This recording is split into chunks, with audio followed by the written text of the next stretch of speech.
Hey guys, before we go ahead and roll with the intro and everything, we never did an episode on the 2021 Candyman movie.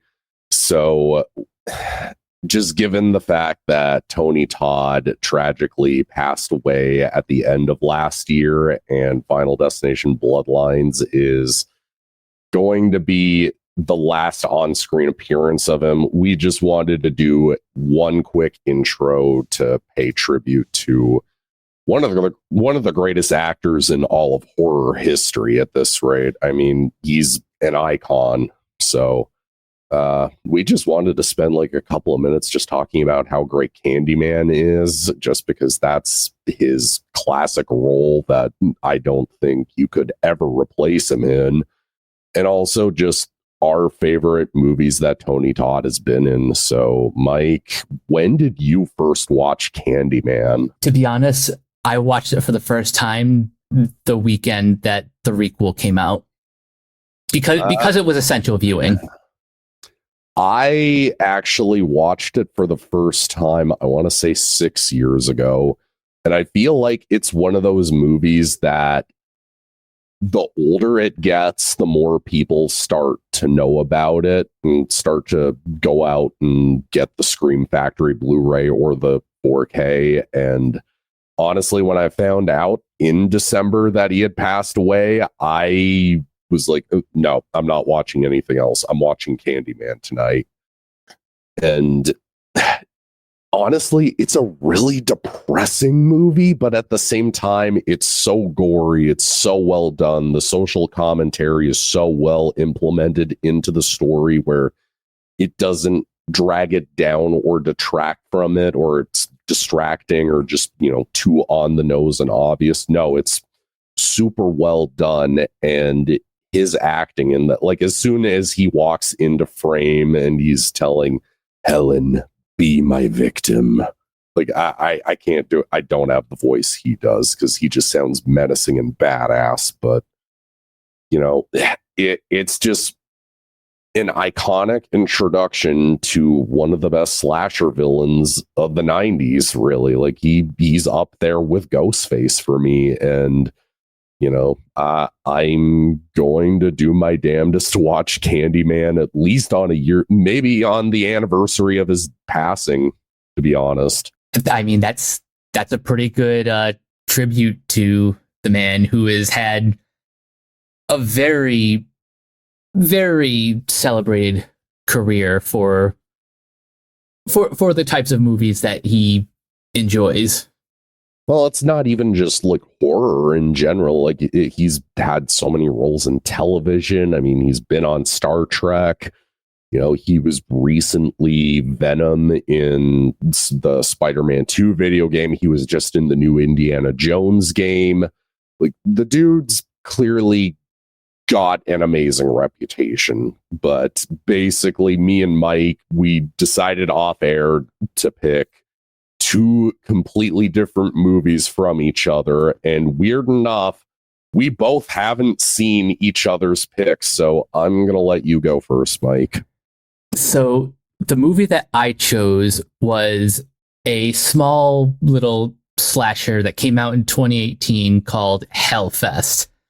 And Tony Todd doesn't really have a huge role in that movie. He really just has like this one standout scene. But he's just so good, so charismatic that even for as little screen time as he gets, he still leaves a lasting impression. Kind of like him in the Final Destination movies. So my pick, and I told Mike off air this is going to be a hot take of mine. I actually think the 1990 remake from Tom Savini of Night of the Living Dead better than the original. Yeah, I stand by that statement. Yeah, maybe Savini doesn't love the gore nearly as much, but I think it's a better paced story. I think Barbara, played by Patricia Tallman, is better in this version. You've got more horror alumni in Tom Towles, who was in the in Henry Portrait of a Serial Killer. I almost said the original there. Thankfully, that's never been remade. But it's got Bill Moseley in it too. And Tony Todd is pretty much the perfect casting to play Ben. You know, the first black actor, the first black character in a horror movie in the original 1960s black and white version to survive to the end until he's tragically killed. But I don't think you could pick a better actor to cast as that part other than Tony Todd. I mean, he kills it in this movie. He's a badass. I mean, I even remember taking that same weekend that Tony Todd passed away, I took my Blu-ray copy to a friend's place, and he had never seen the 1990 remake.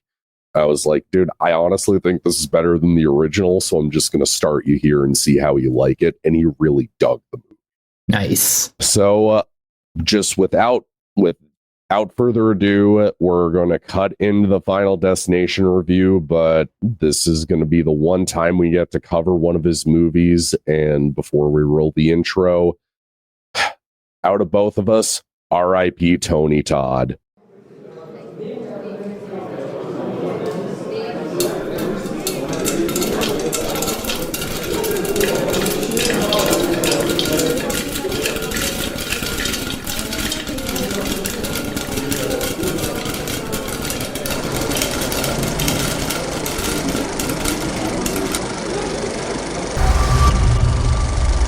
I saved a lot of lives that night.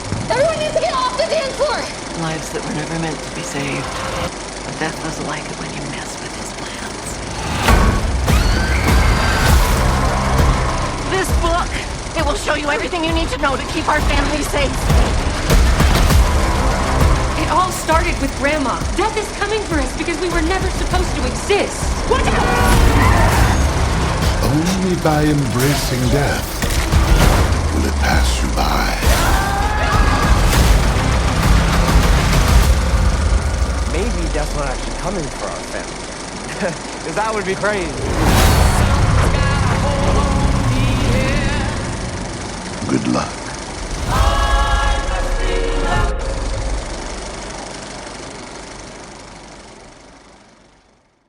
What's going on, everyone? Welcome to a very special episode of Renegade Marquee on the Renegade Pop Culture Podcast Network. My name is Mike. I'll be your host this evening. Joining me is the Super Saiyan death metal god himself, Nick.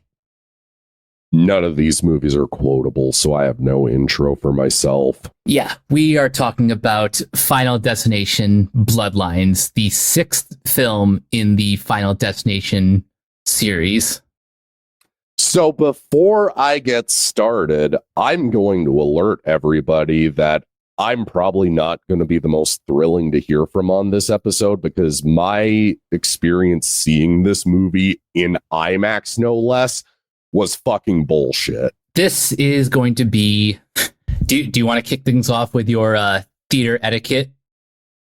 Yeah, exactly. So what happened during my screening for this movie, I would have been way more pissed, especially because this is the first Final Destination movie in 14 years, nearly almost 2 decades. So like if I was a more seasoned fan, I guess, for lack of a better word, if I was a more seasoned fan, I would be way more pissed. But just in general, what happened is the first half hour of the movie is starting, and I just hear these 3 people next to me just giggling and talking amongst themselves the entire time. And I have to tell them, can you guys shut the fuck up? Some of us are trying to watch this movie.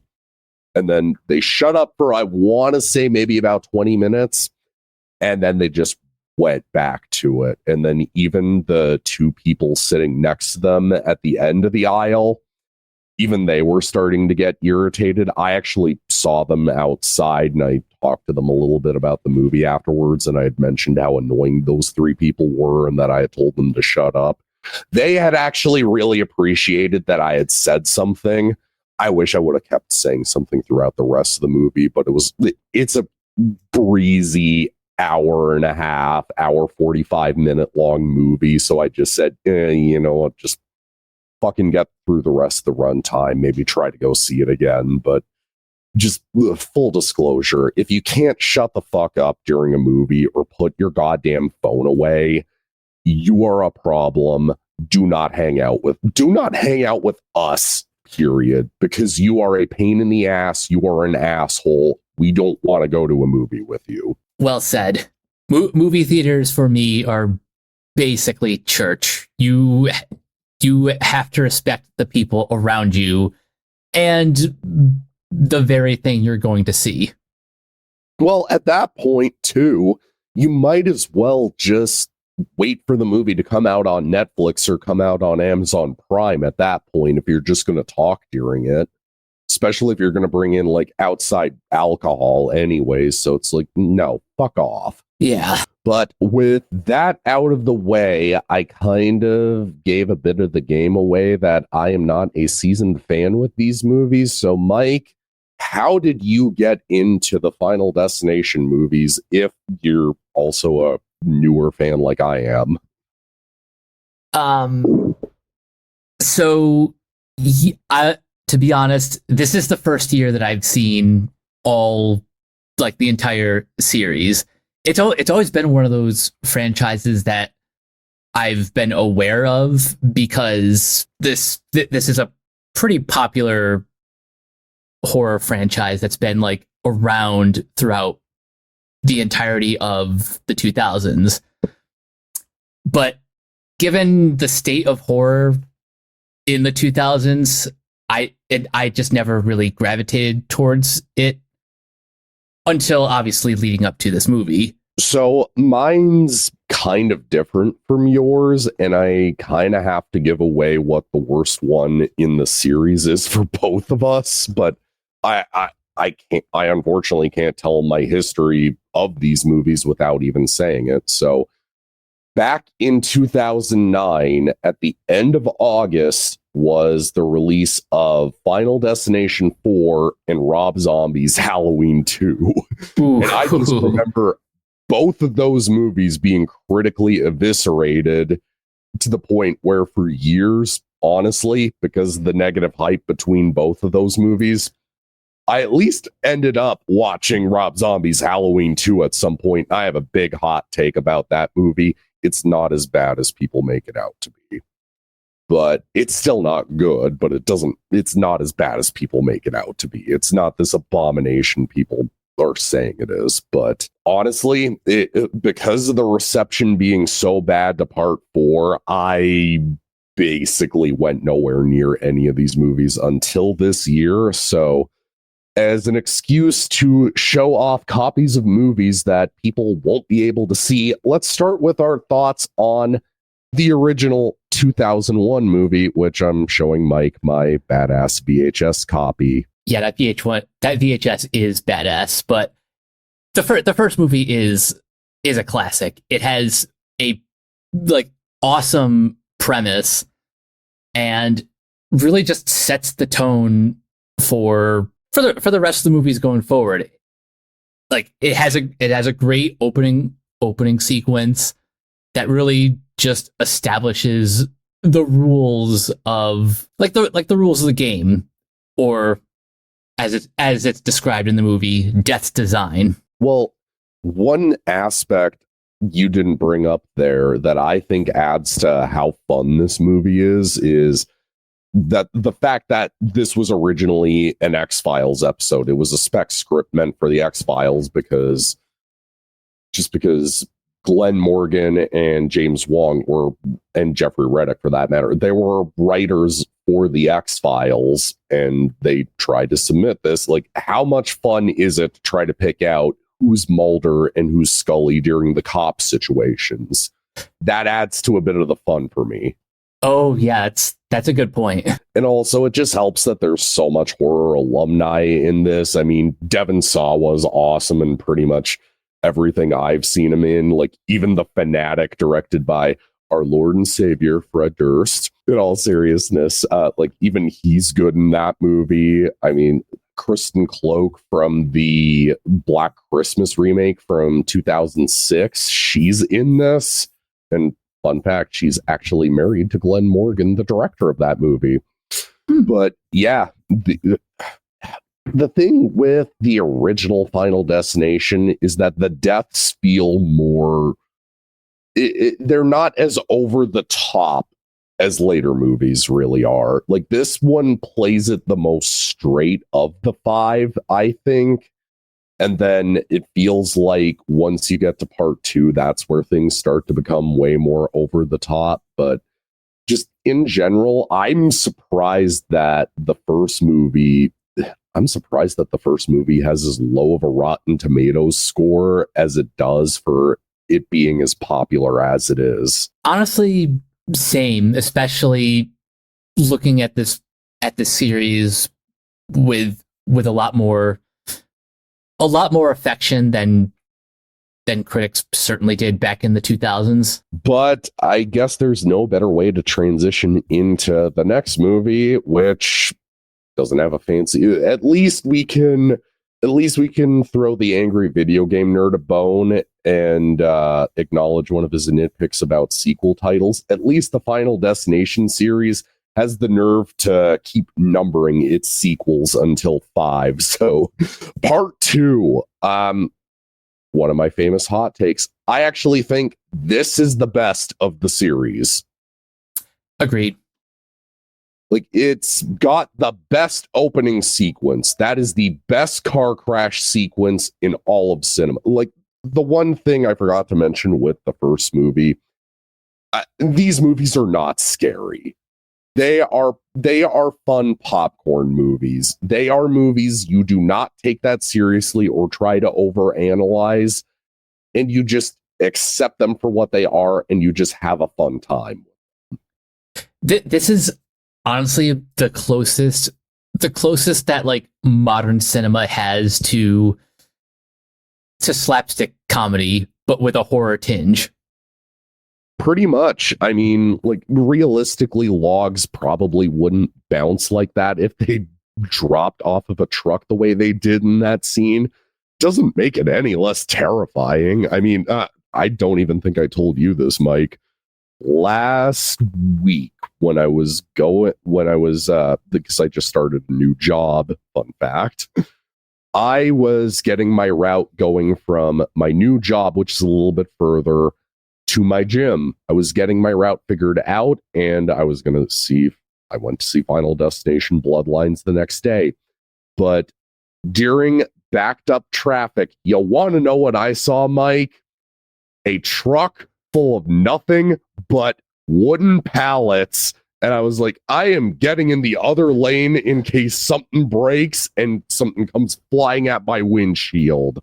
Not happening. Yeah, that's smart. It is kind of funny how this movie did for those log trucks what Jaws did for the beach. And it really just helps that this is the thing about the good entries in these series. You do like the characters you're watching, even if some of them do end up being scumbags, like the one Tommy Lee looking guy in the one sports car, the one that, tells it's either Kimberly or Ali Larter's character to, hide his porn collection from his mob or something. Even you like him. You like pretty much all of the characters, and you're like, okay, I'm invested. I want to see how they try to escape death's design. And the way that Ali Larter's character is brought back into the story, it works for me. And, even having Tony Todd come back as Bloodworth in this one, his scene is really memorable in this one. And I also forgot to bring this up with the first one, too. It really helps that all of these movies, except for one, is shot in Vancouver. So, like, that just kind of adds to a little bit of there's a reason it feels like death is in the air, where you're just seeing nothing but forest, nothing but trees, and then you just go straight into the city. And all of the deaths in this, aside from like the inciting car crash, all of them are super memorable. Like, even the one scene with the kid in the dentist chair, you totally think that he's going to choke on that rubber fish that drops into his mouth when he's got his mouth pried open. Yeah, that's honestly one of the best. Like I would call it a red herring. Like, you think you think it's going to be like that's how he gets killed, but no, it's the window that does him in. Also, to tie this into my comment about Devon Sawa being in The Fanatic, this also is a movie that has the nerve to reference Limp Bizkit, so I am totally on board with this. Yeah, there's one kid who has a old school 2000s Limp Bizkit shirt in this, so I'm just like, okay, way to date yourself, movie, in the best possible way. Also, too, has my favorite soundtrack, probably of the series. Yeah, because doesn't it have an Incubus song on the soundtrack? Yeah, it's from their album Science. Okay, yeah, no, I remember that. But now, part 2 is the best one in the series, which I honestly do not blame a lot of people for putting 3 as their favorite, because it's going to rank lower on my ranking, but that's only just because one other movie in the series edges it out. But honestly, 3's a ton of fun too. 3 is one step below 2 for me. And depending on when you ask, they might actually be tied. And I think it's because I like the main characters in 3, specifically Mary Elizabeth Winstead.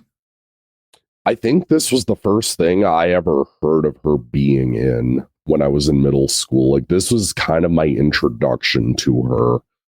But this is where I gotta bring up my obligatory Ginger Snaps references.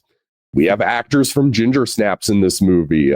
Chris Lemke, who plays the one goth-looking kid. He's Sam in Ginger Snaps, and then Mary Elizabeth Winstead's boyfriend, Jesse Moss. He's McCarty. He's the Jason McCarty. He's the guy who, Ginger has sex with and turns into a werewolf. But yeah, the fact that you have Ginger Snaps actors in this, I'm immediately on board with. But again, it's just fun. Again, if you overanalyze these movies and try to pick out how illogical how deaths actually happen in these movies, you're not going to have a fun time with them. But honestly, if you just accept the ludicrousness of the premise, if you just try to have fun with the gore effects, they're a good time. And honestly, every time I see it, the tanning bed death makes me laugh. It is a beautiful mess, that tanning bed scene. Oh, even before I watched all of these movies, I knew the tanning bed scene. I knew how it played out. I didn't expect it to be a solid half hour, 45-ish minutes into the movie. But even the one gym death, that's a ton of fun too. Just kind of going okay, you're thinking the swords are just going to drop on him. Nope, it cuts through the one line going to and the weights just cave the dude's skull in. They get so clever with the staging of these death scenes. Yeah, exactly. Unfortunately, no Bloodworth in this one, but Tony Todd does do the voice of the devil and the guy on the PA on the LRT at the end of the movie. Which I do think this is the only Final Destination movie where it does leave it open whether or not the characters died, but I think it's the only one where it's just no, they probably did not survive this. 1 and 2 left it open for Devon Sawa and Ali Larter's character. It left it open for Kim in part 2. 3 leaves it open enough, but it guaranteed that we saw that plane crash, that LRT crash, excuse me. Given that we saw Mary Elizabeth Winstead see the LRT crash in her head, guaranteed they probably did not make it out of that. Yeah, no. Unfortunately, this is where we get to what everybody consider, and I gave it away already. Final Destination 4 just sucks. So when I was watching this movie, I told Nick that I thought people were exaggerating when they said that this movie goes downhill after Devour by Shinedown plays. Literally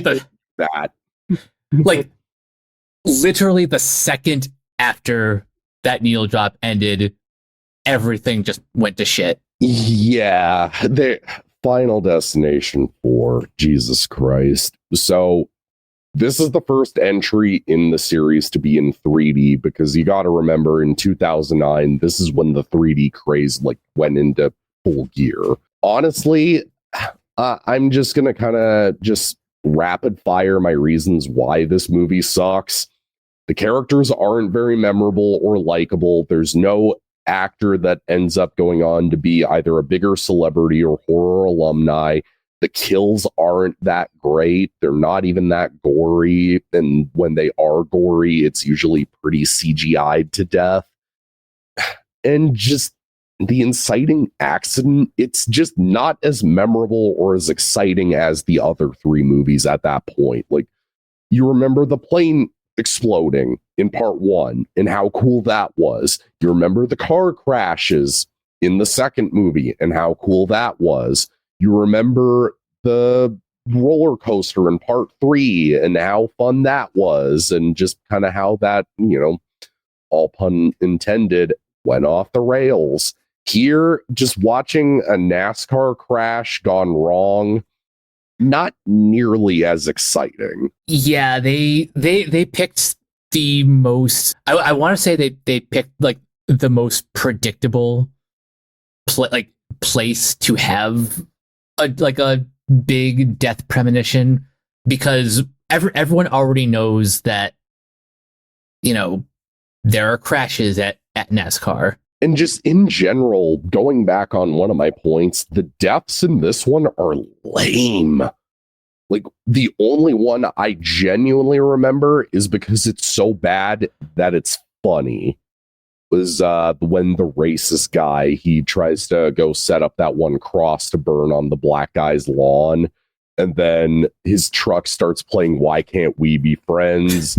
The fucking hook on the tow cable just starts pulling him along and just makes him spontaneously combust. Yeah, maybe his clothes are oily, but I don't think that'd be enough to set him on fire. Yeah, that the movie definitely peaks with that death. Everything after that is just not very memorable. It's lame. The one mom death getting a rock to the eye because it's shot out of a fucking lawnmower. No, that's lame.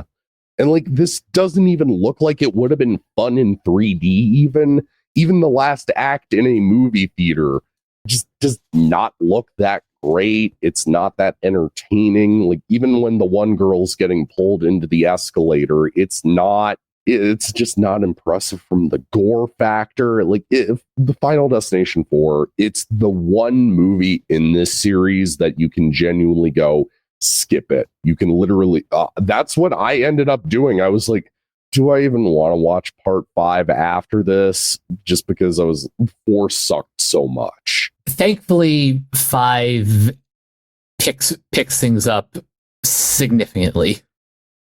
Which it surprises me that 4 was supposed to be the last movie in the series, and then this one ends up being a prequel, which is bizarre to me. But in execution, it actually is really well done. Oh, I was shocked at how good part 5 was. I mean, even watching, I am so tempted to call it the Golden Gate Bridge, but I clearly know it isn't. But watching the bridge collapse in this one, this looks like it would have been a ton of fun to watch in 3D. Oh, I would have loved to see this in 3D. And the weird thing is that they have so many actors from The Office in this. Like, it's the most weird, bizarre spin-off. It's the most weird, bizarre spin-off that we could have gotten, but okay, sure. But just, it kind of goes back more to basics of the first three movies. And also it helps that this one's shot in Vancouver in part 4. Nothing against New Orleans, but no, Final Destination belongs in Vancouver. So part 5 having this basically just be an entire company just trying to go on a vacation, trying to have a getaway, having the bridge collapse, and them just kind of be like picked off one by one just through various hobbies. The deaths are way more memorable in this one. Like, the one girl on the balance beam doing gymnastics. Again, it's not realistic, the fall, but just given that death is ruthless in these movies, he probably would make that girl's bone split in half. Oh, yeah, for sure. I also really like PJ Burns' death, just because of how ridiculous it gets. And also just given how much of a racist he is towards the lady giving him a massage to begin with, it's a fitting death. Yeah, the setup to that and the payoff is perfect for that character. And this is also the first Final Destination movie to have the most blood worth in it. Like, Tony Todd is in part 5 way more than he is the other 3 movies. Which I wasn't expecting when I first saw it, but after his second scene, I'm like, oh, okay, so you've got a pretty meaty role this time. Yeah, exactly. And again, it doesn't really mix up the formula other than introducing the idea of having a character try to kill someone so that way they can take their time they have left on this planet. Which is a good, it is a good, like, not a major spin on the formula, but the way they do it in this movie, I quite enjoyed. Yeah, it's a fun way to mix up the formula without, throwing people off too much. Unfortunately, this was the bummer, though, that this ended up being the lowest grossing of the entire series during its theatrical run, which really sucks. I think that was because part 4 duped so many people, and then 5 people were just like, aside from like the diehards, everybody was just like, yeah, let's skip out on this one, because I was genuinely surprised how good 5 was. Yeah, it sucks that was the lowest grossing one. Especially because 4, didn't you say 4 was the highest grossing at the time? Yeah, this part 4 was the highest grossing Final Destination movie at the time. And the fact that even during the 3D craze, like, even given how badass the opening credits of part 5 looked, that alone would have made the 3D worth seeing. But sadly, the series was put on ice for 14 years. Yeah, which is bizarre to say that this is my first Final Destination movie I've seen in a theater, but what's even more bizarre is the critical reception. Hold on. Before we get there, here's the most bizarre part. Did you know that originally this movie was intended to be an HBO Max original? I probably heard about it at some point, but how many movies at this rate have originally been a streaming exclusive movie and then moved to a theatrical ran movie? Yeah, there's been a quite a few of them. I remember even Evil Dead Rise was supposed to be a streaming exclusive, but someone smart at Warner Brothers was like, nope, you're putting that thing in theaters. Wasn't Alien Romulus also supposed to be a Disney Plus exclusive? I'm pretty sure it was at one point, but again, someone smart spoke up and said, no, we're putting that thing in theaters. Well, to hop back on my point that I was making, the fact that this has a 92% rating on Rotten Tomatoes, like the fact that it was that, I was expecting at least like maybe a 60. I was not expecting this. Yeah, like not 95. At one point it was 95, and that made me really happy to see that. So, you want to know my theory about that, Mike? Go for it. I think the near 15-year gap between movies helped. Oh, I agree. I also think I think that having Final Destination go away for a while, having people miss it, I think that only benefited it. Yeah. Plus, you have critics today who grew up with these movies really, really showing the love for this new installment. Well, I know we were originally going to save this more towards the end, but I'd rather focus on the positives because, spoiler alert, we think this movie is really fucking good and you should go see it. But I really only have one negative with it. It's just that, just full disclosure, if you don't like the Final Destination movies, if you think that they're stupid, if you try to pick apart their logic, if you try to pick apart how the rules don't have any consistency with each other, or that there's really not that much continuity to these movies, hell, I even kind of made my own dig at the beginning saying they're really not that quotable. Honestly, it is just another Final Destination movie. I don't care what anybody tries to say that, oh, it mixes up the formula so much. No, it fucking doesn't. There's a premonition. Somebody has a premonition of a bad event happening where a lot of people die. They save a lot of people, and then those survivors get picked up one by one. That is what Bloodlines is. It's just you only change the formula by having it jump years ahead in the future. Yeah, that's really my biggest negative is that, yeah, outside of a few details, it is the formula. It's a really good formula, but a formula nonetheless. Yeah, exactly. So if you're already on to the bit and you're not on board with it, this probably isn't going to change your mind. But if you're already a fan of these movies, you're going to love this fucking thing. So I guess without further ado, let's just go right ahead and talk about the positives, which I think the only way we can is starting with the opening disaster scene. Yeah, the opening disaster is, I'll say it, I think it's the best premonition of the franchise. Oh yeah, it's cute. It's a total cute date movie opening of just a guy picking up his girlfriend to go on a date. It just happens to be in a gigantic tower that's recently been built. And I totally was tempted to say that they're going to blow up CN Tower, aren't they, in Seattle?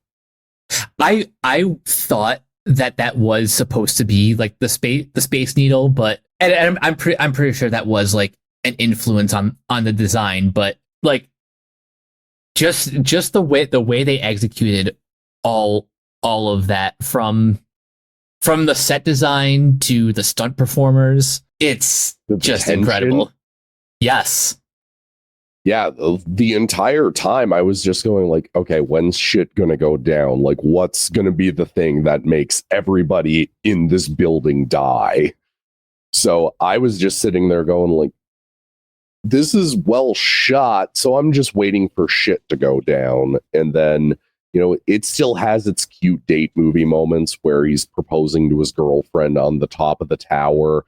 And then that one little shit keeps throwing pennies off of it and trying to kill people. I have never rooted for a child's death more than that little asshole. You know what? Fuck it. Let's just go for... We're already going to end up spoiling this entire goddamn movie, but he gets the most deserving death. he gets a fucking piano dropped on him, and never in my life have I cheered more for in the theater to just go, please drop the piano on the kid, please drop the piano on the kid, please drop the piano on the kid. And this is what I'm talking about when I say the Final Destination movies are the closest we'll get to slapstick comedy in the modern era.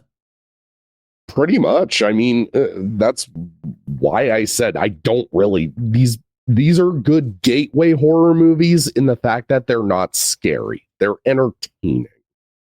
So the opening disaster scene, it's a ton of fun, and then it just cuts away immediately right into the future with our main characters. And honestly, I like our main characters in this one a lot. Oh yeah, this family is so much fun to watch. So just full disclosure, so the opening disaster scene, it is Stephanie, she's the main character in this one. She is having visions of her grandma going through that opening disaster, saving everybody, and it's about 30, 40-ish years later, and it's pretty much going after the current generation in that family. But also, the movie is kind of clever in that sense where it's like, oh, their parents aren't off the table either, so death's going to be coming after them too. So that just means double the body count. Yep. It helps to really ramp up the tension and suspense when anyone is going to be offed by death at any moment. So just why, Mike, who's the best character in this movie, and why is it Eric? No, that is the correct answer, because he doesn't just get one death or one sequence. He gets two. Well, it's the fact that he's also a genuinely likable character. Honestly, he, RIP to my best friend Shandon. He reminded me a lot of him, like just his mannerisms, the tattoos, the band shirts that he'd wear in scenes, even down to him tattooing dad on his arm. That just purely reminded me of Shandon to a T in a lot of ways. But like even just his sarcasm, his mannerisms, he's genuinely fun to watch. He has the nerve to blast the song Enter the Grave by Evil. So that's hell yeah. That's definitely something that's going to win you over with me. But like you were saying, you originally think he's going to die in the tattoo shop when he's closing it down, and then the one chain hooks around his nose ring. You totally think that's how he's going to go just because the building blows up. But then, Stephanie's just calling his phone all night, and, the entire family's rejected her because she's, aware death is coming for their entire family. He just pops up and is just like, hey guys, what's up? I survived this. At worst, I got branded. At least I got branded on my tattoo dedicated to my dead dad. But, he's genuinely entertaining anytime they introduce family drama involving him. It's touching and it's sad and it works to benefit the plot. So one thing I learned about the behind the scenes for these actors is they had like months of rehearsal to really like bond as a family and really nail that chemistry, so that when cameras are rolling, you just automatically buy into their family history. Honestly, that's kind of cute. It is. It's really wholesome how well they just get along with each other. Well, also, I might as well tie this into it. Mike, what did you think was the best death in this movie? I'm kind of torn between Eric's actual death and his sister's in the trash compactor.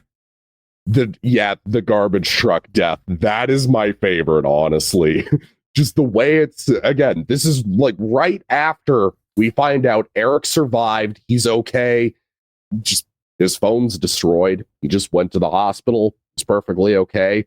The entire time, they even do like cool little callbacks to like even the first movie where the one guy's girlfriend gets ran over by the bus, and you think that he's going to get, it shows it in the trailer, and thankfully it doesn't spoil it. You totally think that he's going to get ran over, and they're paying a nod to it. No, the truck just drives right past him. You know, I love little nods like that. yeah, that's really another point that I got to bring up about the pros of this movie. The comedy is pretty on point in this one, and it's not jarring or distracting. But yeah, no, it's immediately after, they just start establishing the premise of they're just walking down the street. The guy is using a leaf blower. The kids are playing basketball.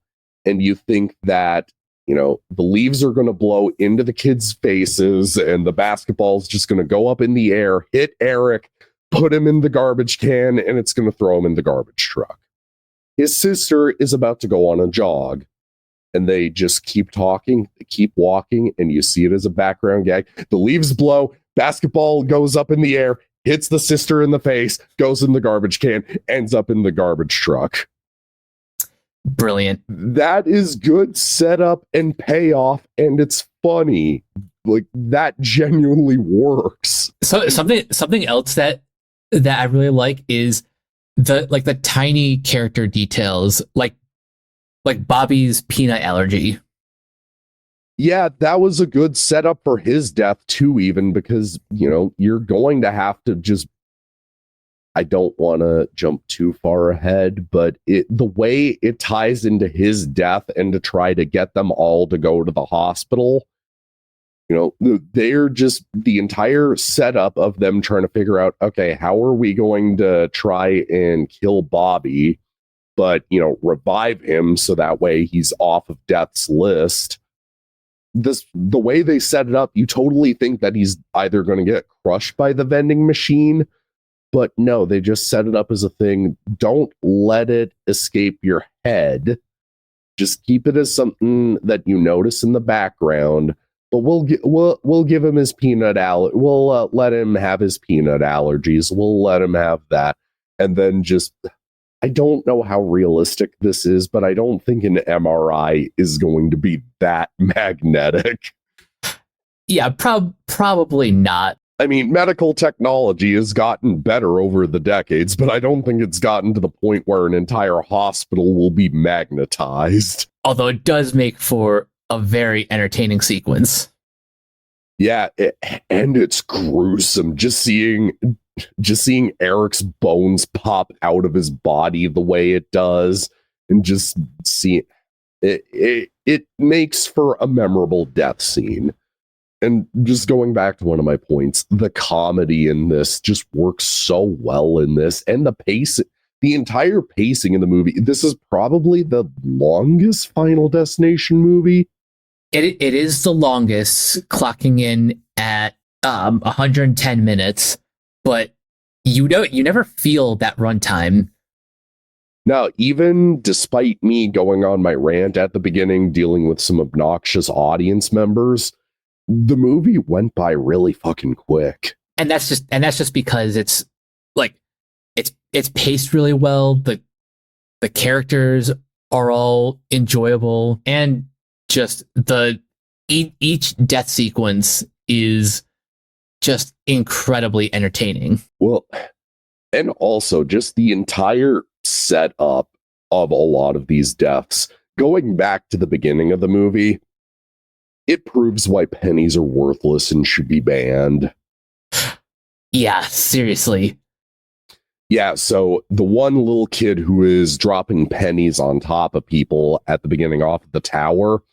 So the grandma hangs on to one of them that's going to be in the book she gives to Stephanie, you know, chunk of the way into the movie.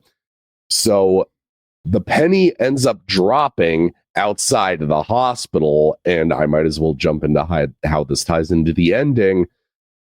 The grandma takes the penny out of her change purse, which drops and lands on train tracks. And I'm just going to let your brain connect the dots from there. I don't think a penny would get jammed that easily. But again, death is a ruthless son of a bitch in these movies. But this also has to be brought up as a pro because I don't feel like there's a better time or place to bring it up. Tony Todd's scene in this.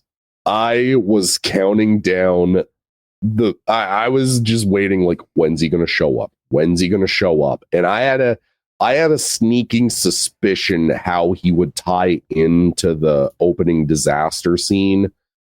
And I did know that they wanted to explore more of Bloodworth's backstory in this. But man, how great was it to see him one last time? Oh, it was beautiful. I was not expecting to shed a tear in a Final Destination movie the way I did when he spoke his last lines. Which, just full disclosure, so as a little bit of a running joke on Jukebox and any episodes I really do, I work in some joke at the end where I'm just like, Mike, I have an outro, and I either growl something into the mic or just say something that's kind of funny, and I just let that be the last thing you hear in one of these episodes. Spoiler alert, I'm going to say his last lines in this just because, for one, like you said, it's unscripted, but at the same time, you also don't even need to know that to just kind of go like, this is really the last thing he's ever going to say to us on screen. Really? This is amazing. Like that, plus how his character ties into the opening sequence, that really does a great job of expanding the world, like the world that these movies inhabit. Yeah, exactly. I had a suspicion that the one jazz singer, I assumed that was probably going to be Bloodworth at the beginning of the movie. I was like, is that a young William Bloodworth? Is that young Tony Todd? It was kind of a bummer seeing him as skinny as he was, but just given that he has stomach cancer, like, I don't know how deep into treatment he was at that point. Like it was kind of a bummer seeing him as gaunt as he was in this. Yeah. But, just he still had the presence. He still had the voice. He still had, just that Bloodworth attitude of like, oh, I know who you are, and death hasn't killed you yet. So who's next? He was still as charming and ominous, but also just in general, I guess we can add this to a little bit of comedy about these movies too. I have a bit of a theory about how Bloodworth managed to survive as long as he did. I think it's just because he just went on living his life and not giving a shit. Compared to the other characters in these movies where they're actively trying to prevent their deaths, and then it's just like, no, it's just going to happen. Kill them. It's almost like a self-fulfilling prophecy. The more you try to prevent your death, it almost seems like the quicker it happens. Oh, and I picked up on this one bit of dialogue too. He makes a reference to Kimberly from part 2. Yes, that's right. Yeah, he mentions that she ended up having cancer too. So I think it's, I don't think it's just that death comes for these people and eventually it just comes in the form of cancer. I just think it's just these characters end up just going through life and this just ends up being their end. And it sucks. But you know what? I think that's kind of the perfect way that it ties into the plot too, is his unscripted speech. It's touching. Like, this is going to be the last time we ever see Tony Todd in a brand new movie. It's very bittersweet, but still, I'm glad I got to see him one last time. Yeah, exactly. And even the entire finale, going back to the grandma's secluded cabin, the entire finale there, like even the way it ties back into, there's a subplot involving Stephanie's mom who basically left her and her brother at a very young age, how she ends up tying back into the plot, and they're trying to protect her and get her into the cabin, and they're just going to hide away from death for as long as they can forever. The fact that they're all trying to actively save each other's lives, it's cute. Yeah. I never thought I'd be calling a Final Destination movie cute, but you know what? The family dynamic in this movie, it really serves the purpose of the story, and it genuinely works. Agreed. I think the reason why I like the family dynamic in this movie like the most is because it's different enough from just say like a group of high school kids who probably weren't even friends before the inciting incident, or strangers on the highway. Yeah, exactly. And I also just in general, I do like these actors. I would like to see them in more stuff. Aside from the actor who plays Eric, which I surprised you by telling you this, shout out to Colby Does Horror on Instagram and TikTok. But he mentioned that Richard Harmon was the kid in the vampire costume from Trick or Treat. That's right. I forgot about that, but yeah, this cast is it's a really good cast. Everyone from the actress who plays Stephanie, Caitlin Santa Joanna, and the young Iris played by Breck Basinger. Like she is incredible in that opening sequence. Like I do want to see these actors do more horror movies. I mean, normally I'm the guy who champions like big celebrities to do more horror movies, but like these are good, talented actors. I would like to see them do more stuff and have a career after this. Just in general. Oh, also there's other references to other Final Destination movies and just in general. So the one brother, Charlie, the younger brother in this, the girl he's going to take to the prom, her dad's last name is Reddick. So that's a reference to Jeffrey Reddick, the writer of the original movie. I immediately picked up on that, but that's the... Oh wait, there's another one. In the opening sequence, there's a license plate that says like FLGT 180. Yeah, there's a ton of references to Flight 180 throughout all of this movie, to the point where I think I messaged you the next day about it and asked you how many of the people who survived the original opening disaster scene in this movie, how many of those people had families and their kids were on Flight 180? It had to have been a pretty good chunk of them, because how many people do you think were on the tower? Probably, given how packed that elevator was and how that was a running joke throughout the entire opening disaster scene, I want to say 100, 200. So yeah, just by doing the math, you'll get to at least a good chunk of those descendants being on that flight. And again, because all of these movies are shot in Vancouver, except for the crappy one, guaranteed a lot of these people's kids were probably on Flight 180. But man, I was genuinely surprised at how good I was hoping it would be good, but I didn't think it would be this good. I am happy that it is this good. Like, of all the horror movies we've gotten, except for Sinners, we're saving...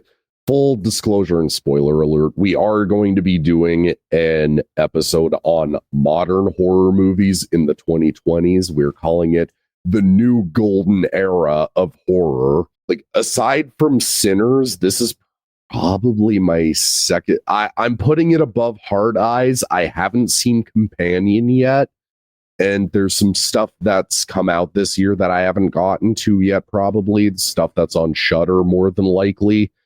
But this is probably like right behind Sinners for like my favorite horror movies to come out this year. Yeah, no, it is. If we're just talking about horror, this is just like right below Sinners. It's that good. Which I also should bring this up. Mike, did you manage to go see it in IMAX, or did you put up with 4DX? No, I just saw this in Dolby. Okay, I saw it in IMAX, and I probably should have brought this up during the opening disaster scene, but this is probably the best looking Final Destination movie.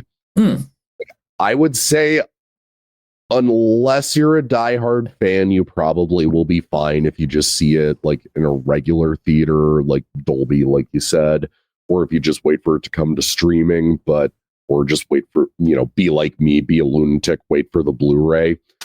But to be honest, the IMAX does look really cool, even if it does give away that they're going to go into a kill section once it pulls a Dark Knight and changes the aspect ratio.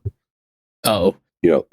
Whenever that happens, I'm just immediately like, okay, we're going to either an action sequence or a death scene. But yeah, I will champion Dolby as far as like premium large screen formats, because this movie is worth it. The sound design is incredible. Like we can talk for hours about how great that opening sequence alone is, like on top of just the rest of the movie being as great as it is. Yeah, if even by this series standards, this is genuinely a great movie. We might as well just cut into the rankings of these movies, because I definitely will put it above anything will be above part 4, but I would put it above part 3. I would put it above part 5. I just don't know if I can put it above 1 or 2. My hot take is that I have one. I have the first one, as great as it is, as important as it is, in the middle, but I've got 2 and 3 at the top. I would actually, now that I'm just talking about it more, I would slot Bloodlines in between 2 and 3, then 5, then 1, and then under piles of dirt, 4. Next, put it next to Encore by Eminem. Exactly. But yeah, I can respect that ranking at least. As long as part 4 is at the bottom, I can respect somebody's ranking of these movies. But as soon as I hear somebody put like 2 at the bottom, or put 5, or this one even, for that matter, if they do, I immediately cannot take you seriously as a person anymore. Same. Like, when it comes to Final Destination, your ranking is completely subjective. The only rule is 4 has to be at the bottom. Yeah, exactly. But I guess just to bring this episode to a conclusion, go see this one. It's genuinely worth seeing in theaters. I'm happy that it's become the highest grossing entry of the series. It's the fastest grossing one. I mean, didn't it basically make half its budget back Thursday night? You pay basically. You pay way more attention to box office numbers than I do, Mike. So, I mean... So, in its opening weekend, this grossed $51 million. So it basically just made its budget back. Yeah, basically. But in general, though, like, aside from just being a movie that's willing to show what looks like the CN Tower being blown up, showing a major landmark being basically blown up at the beginning of a movie, having the gore be as good as it is, having the characters be as likable as they are. And again, this is probably the least deserving family to die in any of these movies. Just if you're a fan of these, you're in for a good time. If you haven't seen it yet, it's genuinely worth seeing. Agreed. And the only other thing I want to add is if you want to learn more about the behind the scenes of this, if you go on Collider Interviews YouTube channel or Collider Ladies Night, there are some great interviews with the cast and the filmmakers behind this. So definitely check those out. Oh, and also I found this out before we started recording. It turned out that I completely forgot to bring this up during the opening even. How cool was it that they brought back the old school New Line intro? Yes. That was great to see again, rather than just see the Warner Brothers logo. But no, apparently Warner New Line was showing this movie as a romantic comedy to moms on Mother's Day. Oh, I love that. Like even the marketing for this movie has been ingenious. Oh, even them leaning into the log trucks from part 2. Yep. Like, they're just having fun with this. They're having as much fun with the audience as the audience is having fun with this movie. So it's basically as ringing of an endorsement of these movies as we can get. Exactly. I don't have much else to say, so I guess, how do you want to wrap this up, Mike? The only way I can think to wrap this up is to tell you guys, go see this movie. Enough said. So until next time, Nick, where can everyone find you online? Super Saiyan Death Metal God on Instagram. I mainly post album covers, movies I'm watching, video games I'm playing, concerts I go to, and just photos from meet and greets from said concerts. Go shoot my page a follow. Go binge like my page. I give shout outs to people who like and binge like me. So thank you very much. I like to pay it forward. Indeed. And you guys can find me on various social media sites at Captain K42. You check out my quick thoughts on letterboxd.com/CoachK42.